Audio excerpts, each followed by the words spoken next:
Was the entire lockdown, face masks, curfews, all of that, was it based on stories? The raison d'etre for these so-called COVID protection measures is asymptomatic transmission, i.e. passing some illness on to somebody without knowing you've actually got it. If there is no asymptomatic transmission, there is no rationale, because then you stay at home if you're ill as normal, and if you're not ill, you don't stay at home as normal. There's no problem.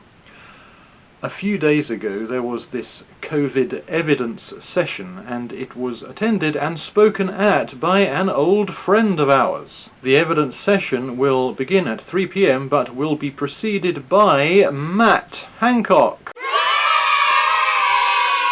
who was Secretary of State for Health and Social Care at the start of the pandemic, reflecting on his experiences and taking part in a question and answer.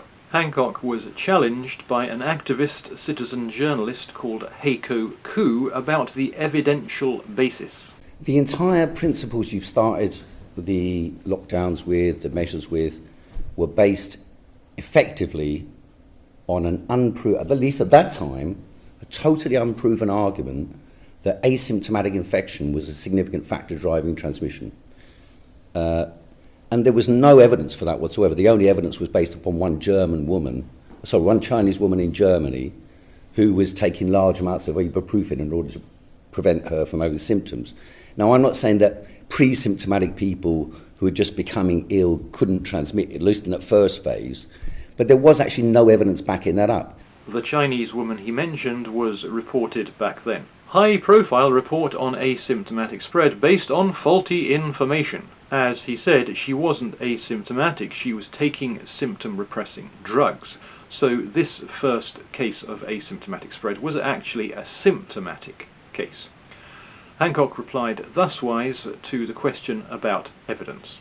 There was not the formal evidence of asymptomatic transmission on a clinical trial basis, and therefore it didn't get into the formal advice to me. But we knew that there was a lot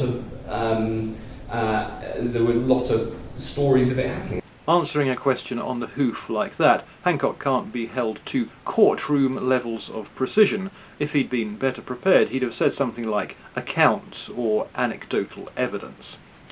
But just for the hell of it, taking him at his word, and he was the minister in charge at the time, he stated that the entire thing was based on stories. But we knew that there was a lot of stories of it happening. He then goes on about potentially significant matters not, at least at the time, having a sufficiently evidential basis. Asymptomatic transmission is a classic example of that middle group of problems, right?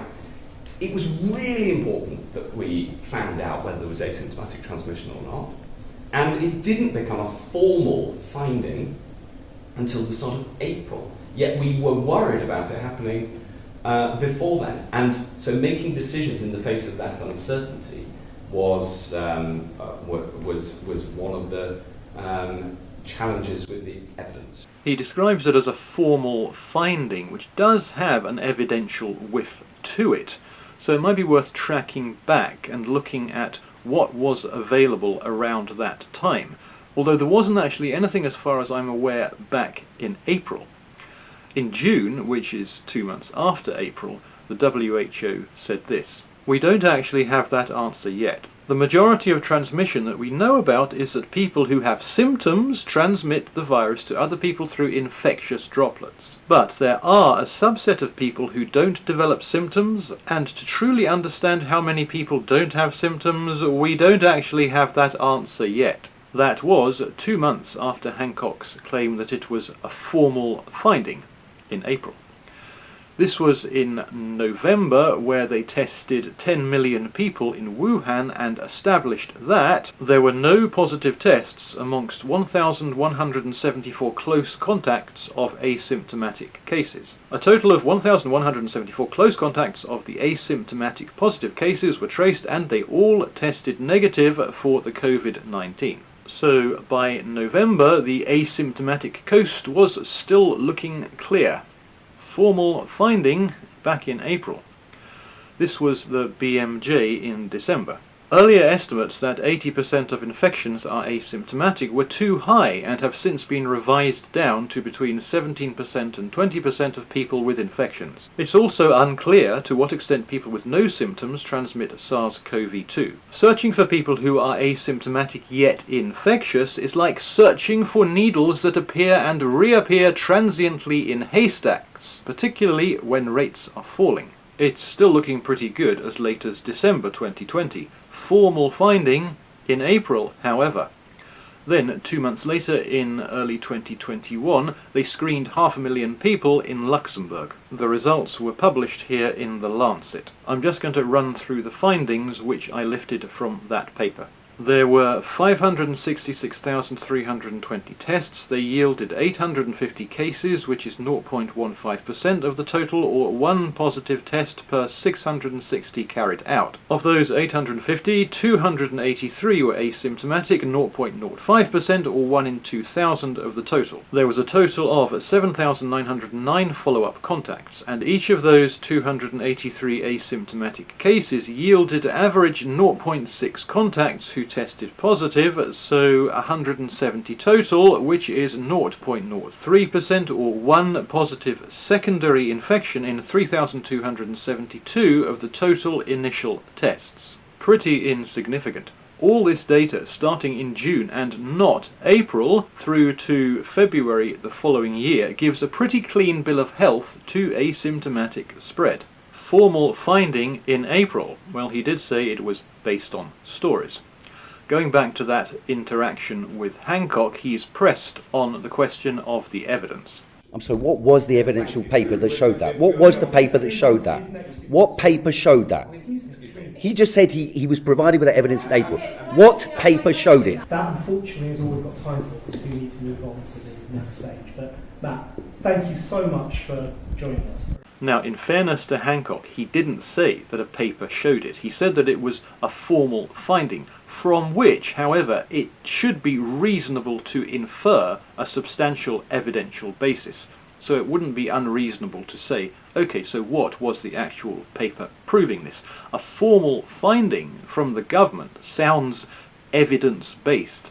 It doesn't sound like something so tenuous as stories of it happening. Hancock's new worst nightmare then followed him out the room seeking an answer. So what was the document that showed that asymptomatic transmission was a thing? What April document showed that? Thanks, Matt. You made a statement that asymptomatic transmission was proven in April. What document was that? Everything apart from vaccines was predicated on that.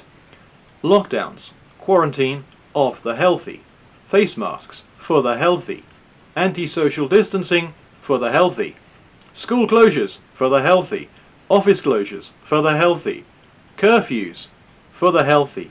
Everything was predicated on stories of it happening. Again, Hancock's choice of specific terminology was a consequence of him improvising and being caught without a better word at hand. But even if you make allowances for that and imagine a slightly more professional sounding word that like accounts or something like that, at the end of the day it comes down to the same thing. It was all based on, as he put it, stories, which is arguably annoying given the catastrophic consequences. The entire principles you've started the lockdowns with, the measures with, were based effectively on a totally unproven argument that asymptomatic infection was a significant factor driving transmission. But there was actually no evidence backing that up. There was not the formal evidence of asymptomatic transmission on a clinical trial basis, and therefore it didn't get into the formal advice to me. But we knew that there was a lot of stories of it happening, and it didn't become a formal finding until the start of April. I'm sorry, what was the evidential paper that showed that? What was the paper that showed that? What paper showed that? That, unfortunately, is all we've got time for, because we need to move on to the next stage. So what was the document that showed that asymptomatic transmission was a thing? What April document showed that? Thanks, Matt. You made a statement that asymptomatic transmission was proven in April. What document was that? But we knew that there was a lot there were a lot of stories of it happening, stories of it happening, stories of it happening, stories of it happening. Stories of it happening.